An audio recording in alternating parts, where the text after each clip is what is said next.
Hello dear student, today we are going to discuss Excels.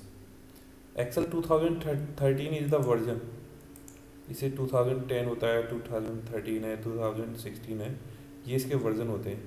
Generally Excel होता क्या है, start करते हैं. देखिए, a spreadsheet is an interactive computer application software for organizing analysis and storage of data relevant to your work in tabular form. Important चीज़ क्या है, data को तो हम कहीं भी और कैसे भी स्टोर कर सकते हैं, लेकिन स्प्रेडशीट एक ऐसा सॉफ्टवेयर है जिसमें आप डाटा को टेबुलर फॉर्म में स्टोर कर सकते हैं. Spreadsheet can be considered as computerised accounting worksheet. ऐसे भी इसको हम कह सकते हैं कि कंप्यूटर की अकाउंटिंग वर्कशीट होती है. MS Excel is the part of MS Office suite provided by Microsoft for the purpose. It is an electronic version of spreadsheet. There are many other software like OpenOffice Calc which work in similar manners like MS Excel. मतलब एक open office जैसे यहाँ पे आपका MS office होता है, वहाँ पे ओपन ऑफिस काल्क नाम का भी सॉफ्टवेयर है जो एक्सेल के बैनर में ही काम करता है. इम्पोर्टेंट जो समझने वाली है वो ये है कि electronic version in the sense होता है कि जब तक कोई भी काम हमारा कंप्यूटर के अंदर हो रहा है, और स्प्रेडशीट यहाँ पे इन द सेंस होता है कि जब हम कोई डाटा इस फॉर्म में, देखो एक टेबल की फॉर्म में जहाँ पर रो और कॉलम तुम्हारे कंसीडर है, इस फॉर्म में अगर कोई डाटा होता है तो उसको हम क्या कहते हैं, स्प्रेडशीट. एडवांटेज क्या क्या होती हैं एक बार वो देख लेते हैं. It helps to organise huge amount of data. It helps to perform calculation easily and quickly. इसके अंदर आप कैलकुलेशन कर सकते हो. इंपॉर्टेंट बात ये और है, डाटा को आप टेबुलर फॉर्म में तो मेंटेन कर ही सकते हो, इसके बाद इसकी जो कैलकुलेशन होती है वो बहुत इजी होती है. Two built in function can help in complex calculation. कुछ फंक्शंस बने होते हैं, फार्मूलाज बने होते हैं जिनकी हेल्प से आपकी जो कैलकुलेशन होती है वो बहुत इजी होती है. You can filter and sort data according to your need. आप फिल्टर भी कर सकते हो और डाटा को सॉर्ट भी कर सकते हो. इंपॉर्टेंट फीचर होते हैं दोनों. मैं आगे जैसे जैसे आगे चलता जाएगा बता दूंगा फिल्टर और सॉर्ट के बारे में. थोड़ा सा एक्सप्लेन कर देता हूँ. फिल्टर प्रोसेस होती है जहाँ आप ह्यूज अमाउंट ऑफ डाटा में से किसी एक पर्टिकुलर डाटा को फाइंड आउट करना चाहते हो. जैसे किसी स्कूल में 10 गांव के बच्चे पढ़ते हैं, तो उनमें से एक गांव के बच्चे का रिकॉर्ड अगर आपको फाइंड आउट करना है तो आप फिल्टर का यूज करोगे. Sort data, sort in the sense होता है कि आप असेंडिंग ऑर्डर में या डिसेंडिंग ऑर्डर में डाटा को चाहते हो. नेक्स्ट पॉइंट है, it has a tool to prepare illustrative graphs easily. इसमें एक टूल्स होता है जो आपको ग्राफ क्रिएट करने का ऑप्शन देता है. It helps to import data from the export data to other software. यहाँ पर आप अदर सॉफ्टवेयर से भी डाटा को इम्पोर्ट और एक्सपोर्ट कर सकते हो. स्टार्ट करने का तरीका देख लें एक बार. सबसे पहले आप स्टार्ट बटन पर जाएंगे. ये वाली जो बटन होती है, ये यहाँ पे स्टार्ट बटन होती है. इस पॉइंट में जो जहाँ पे ये है, ये वाला पोर्शन जहाँ पे मेरे माउस का कर्सर मूव कर रहा है, उसके बाद माइक्रोसॉफ्ट ऑफिस में जाओगे. उसके बाद एक्सेल 2013 पे जाओगे. जैसे ही क्लिक करोगे आपके सामने एक्सेल इंटरफेस खुल के आ जाएगा, एक्सेल की विंडो खुल के आ जाएगी. एक्सेल इंटरफेस में क्या क्या चीज़ें होती हैं एक बार वो देख लेते हैं. File tab, name box, formula bar tabs, title bar, ribbon, active cell, cell pointer, column letters, row numbers, active sheets, sheets area, views button. देखें एक बार, मैं आपको ना यहाँ से एक्सप्लेन कर देता हूँ इस चीज़ को, ज़्यादा इजीली समझ में आएगा. अगर मैं यहाँ से नीचे जाता हूँ तो आपको समझ में कम आएगा. चलो देख लेते हैं एक बार इनको. फाइल टैब, टैब्स के अंदर बहुत सारे कमांड और ऑप्शन होते हैं. ये वाला पोर्शन जो हाईलाइट हो रखा है ये क्या है, तुम्हारा फाइल टैब. ये जितने भी हैं ये सब फाइल टैब है, यहाँ से लेके और ये जितने भी होते हैं टैब होते हैं. जनरली यहाँ पे 8 टैब डिस्प्ले हैं, लेकिन जब आप किसी फंक्शन का यूज करते हो तो एक दो टैब्स और बढ़ जाते हैं. नेम बॉक्स, यहाँ पर जनरली उस सेल का नाम आता है जिस सेल को आप यूज कर रहे हो. जैसे A1 दे रखा है. फॉर्मूला बार, यहाँ पे फॉर्मूला लिखा जाता है. टैब्स मैं बता चुका हूँ, सारे टैब्स होते हैं. टाइटल बार में जनरली किसी भी फाइल का नाम होता है. जब तक फाइल को आप सेव नहीं करते हो तो वहाँ पे बुक 1 लिख के आता है. जैसे ही आप फाइल को सेव कर देते हो वहाँ पे फाइल का नाम और उस सॉफ्टवेयर का नाम आता है जिस सॉफ्टवेयर को हम यूज कर रहे हैं. रिबन, ये पूरा पोर्शन आपका रिबन होता है. जितने भी टैब्स होते हैं, जितने भी फॉर्मूला होते हैं, तुम्हारा सब ग्रुप्स और ऑप्शन होते हैं, ये सब क्या होती हैं, रिबन होती हैं. एक्टिव सेल में बता ही चुका हूँ, जिस सेल पे आप काम कर रहे हो, जो सेल तुम्हारी एक्टिव है. और उस सेल को जो डिनोट करे उसको हम क्या कहते हैं, सेल पॉइंटर।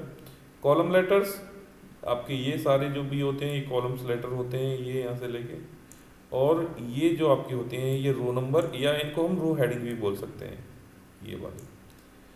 एक्टिव सीट्स कहलाती है जो सीट आपकी हाईलाइटेड हो रखी होती है। ये पूरा जो पोर्शन आपके सामने दिख रहा है सीट एरिया कहलाता है। और ये व्यू बटन्स, मतलब आप किस किस तरह से आप सीट को देखना चाहते हो। एक दो चीज़ और है, ये मैं बता चुका हूँ आपको।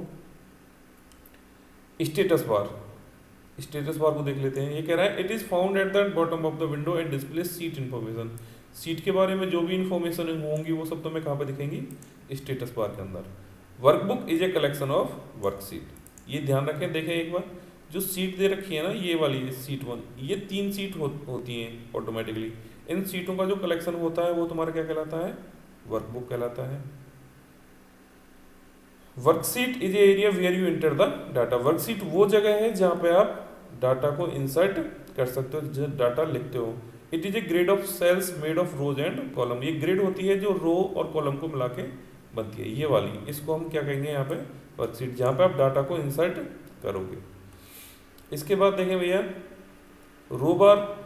रो R number from 1 onward from top to bottom on the left. ये जनरली कितने होते हैं आपके, 1048576, 10,48,576 रो होती हैं और 16,384 आपके कॉलम्स होते हैं जो कॉलम बार कहलाते हैं।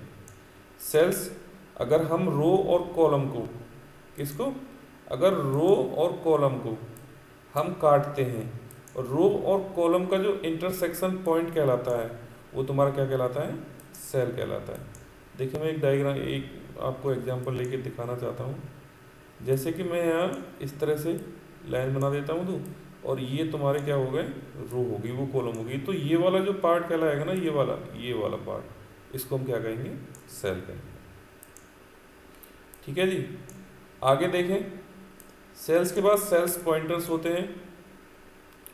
सेल के बाद सेल पॉइंटर।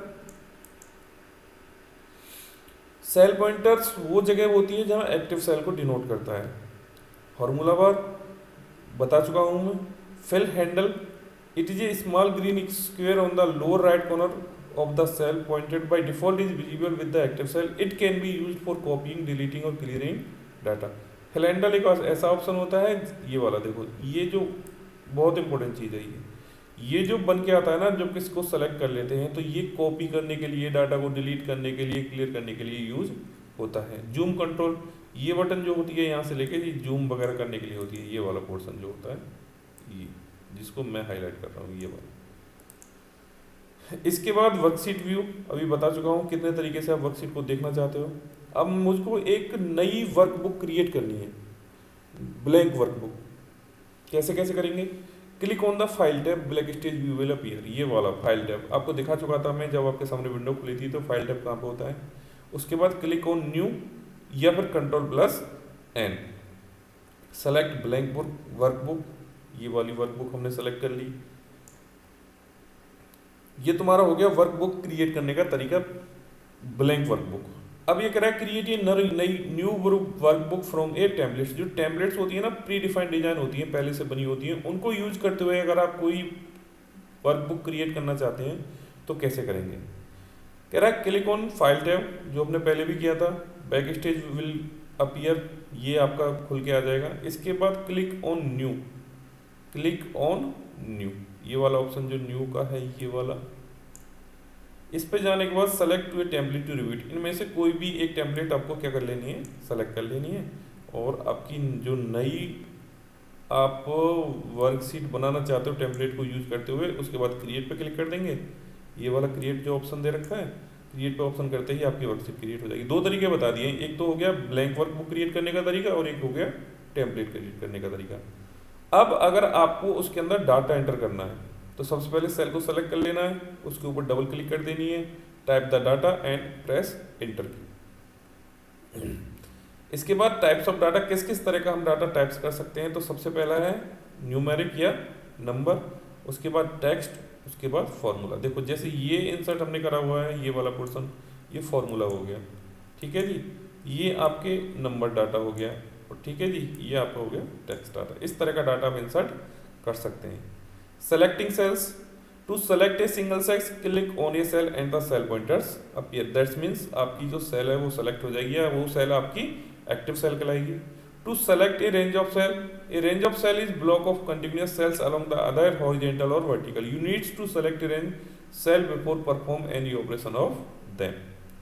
यूजिंग ए माउस. अगर आप माउस को यूज करते हुए सेलेक्ट करना चाहते हैं तो क्या कर रहा है, press the left mouse button and drag the mouse pointer upward और डाउनवर्ड. आप है ना लेफ्ट माउस बटन को दबा के रखो और उसको ऊपर या नीचे की तरफ ड्रैग कर दो, आपकी जो सेल हैं वो सेलेक्ट हो जाएंगी. Drag toward left right for a horizontal selection. अगर आप चाहते हैं तो हॉरिजॉन्टल सिलेक्शन से भी जाके उसको सेलेक्ट कर सकते हैं. ये दिखाया हुआ है, जैसे यहाँ पे ऊपर सेलेक्ट करा हुआ था, नीचे की तरफ ड्रैग कर दिया, यहाँ पे राइट में कर दिया, यहाँ पे आपने डायगोनल कर दिया. डायगोनल करने से क्या होता है कि आपके रो और कॉलम दोनों सेलेक्ट हो जाते हैं.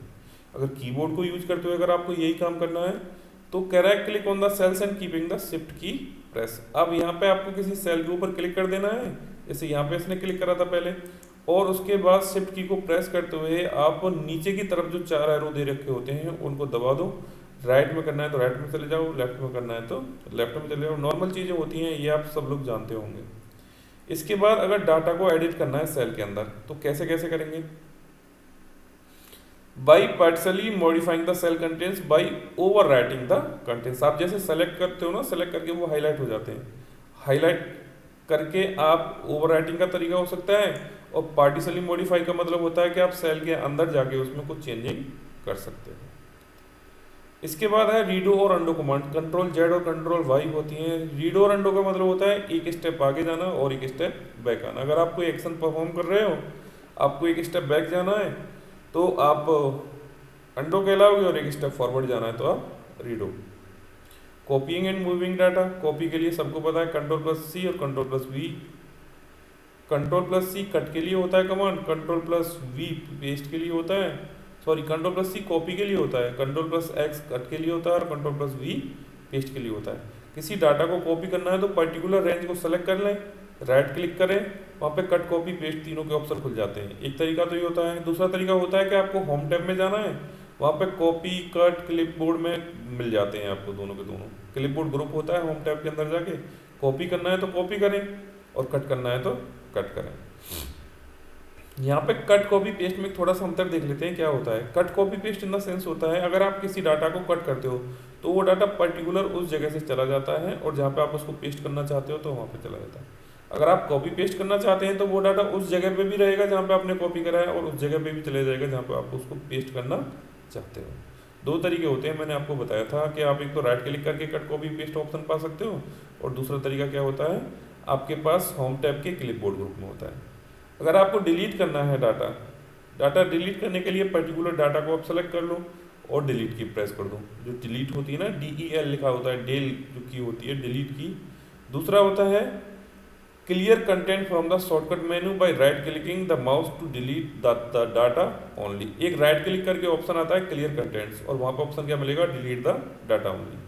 अगर आपको सेल्स रो और कॉलम को डिलीट करना है तो क्या करना है, तो सबसे पहले उस सेल रो या कॉलम को सेलेक्ट कर लेना है जिसको आपको डिलीट करना है. Right click and select delete from the popup. आपके पास डिलीट का ऑप्शन आ जाएगा, वहाँ से आप डिलीट कर दोगे. क्या डिलीट करनी है वो पूछता है कि सेल डिलीट करनी है, रो करना है या कॉलम करना है, आप उसको डिलीट कर दोगे. अगर आपको रो या कॉलम को इंसर्ट करना है, देखो इस तरह से ये है ना, एक तो डिलीट का ऑप्शन यहाँ से भी आ सकता है, एक पर्टिकुलर सेलेक्ट करके राइट क्लिक करो, राइट करके भी डिलीट का ऑप्शन आता है. सेल करनी है, रो करना है या कॉलम करना है, पूरी सीट को डिलीट करना है तब भी हो जाता है. अगर आपको रो या कॉलम को इंसर्ट करना है तो सिंपल सी बात है, मान के चलो आपको रो को यहाँ पे इंसर्ट करना है इधर वाले पोर्शन में, यहाँ पे, तो आप क्लिक करोगे यहाँ पे और इंसर्ट का ऑप्शन आता है. राइट क्लिक करके आ सकता है इंसर्ट का ऑप्शन, या फिर click on the row above which you want to insert the new row from inserting a column, click the column on left on which you want to insert a new column. आप left में insert करना चाहते हो या right में करना चाहते हो, ये सारे के सारे होम टैब के सेल ग्रुप में मिलते हैं. आपको कहाँ पे मिलेंगे, होम टैब के सेल ग्रुप में. अगर इंसर्ट करना है तो इंसर्ट करो, डिलीट करना है तो डिलीट करो, सबके सब आपको कहाँ पे मिलते हैं, होम टैब के सेल ग्रुप में. इसके बाद यूजिंग ऑटोफिल. ऑटोफिल एक ऐसा ऑप्शन होता है जिसमें जाके आप पर्टिकुलर वैल्यू को ऑटोमेटिक फिल कर देते हो. MS Excel has a feature to help you to enter data automatically. जैसे 1 2 लिखा हुआ है, अब आगे की अगर आपको नंबर चाहिए तो फिल हैंडल को पकड़ के नीचे की तरफ ड्रैग कर दो, आपका डाटा इसके अंदर इंसर्ट हो जाएगा। आगे देखें, कैलकुलेशन यूजिंग एमएस एक्सेल। अब आप एमएस एक्सेल के अंदर कैलकुलेशन करना चाहते हो तो कैलकुलेशन कैसे कैसे परफॉर्म होती है, पहले हमें फार्मूला क्रिएट करना होता है। एक चीज़ यहाँ पे इंपॉर्टेंट है, समझ लें, कोई भी फार्मूला जब हम लिखते हैं तो इक्वल्स टू के साइन से स्टार्ट होता है। मान के चलो अब मुझे इनका सम चाहिए, ये जो चारों पांचों वैल्यू है, तो सम का जो फॉर्मूला होता है वो इक्वल्स टू सेल प्लस दूसरी सेल प्लस तीसरी सेल प्लस चौथी सेल प्लस पांचवी सेल और plus inter. Plus inter in the sense कह रहा हूँ कि मैं आप इंटर प्रेस कर दोगे, प्लस मतलब साइन नहीं लगाना है और इसका सम आ जाएगा। एक बार जब इसका सम आ जाता है तो इसको नीचे की तरफ ड्रैग कर देना, आपका ऑटोमेटिक जो तरीका है वो हो जाएगा। दूसरा एक ऑप्शन होता है ऑटो सम का, ऑटो सम से जाके भी आप सम कर सकते हो। एक बार जब आंसर आ जाता है यहाँ पे इसका टोटल हो गया तो आप फिल हैंडल टूल को यूज करोगे। फिल हैंडल टूल का मतलब इसको आप सेलेक्ट कर लोगे, फिल हैंडल का ऑप्शन बन के आ जाएगा, नीचे की तरफ ड्रैग कर दोगे तो इसका सम हो जाएगा। ये आपका चैप्टर यहाँ पे फिनिश होता है। आशा करता हूँ आपको मेरी वीडियो अच्छी लगी होगी। अगर आपको इससे कोई प्रॉब्लम है या आप कोई टॉपिक ऐसा है जो आपकी समझ में नहीं आया तो कमेंट बॉक्स में जाएं और इसको एक्सप्लेन करें, बताएं कि ये पॉइंट समझ में नहीं आया, या तो मैं कमेंट बॉक्स में कर सकता हूँ आपको एक्सप्लेन उसको, या फिर मैं कोई अगली वीडियो बनाऊंगा उसमें उस टॉपिक को कंसीडर करूँगा। Thank you and have a nice day.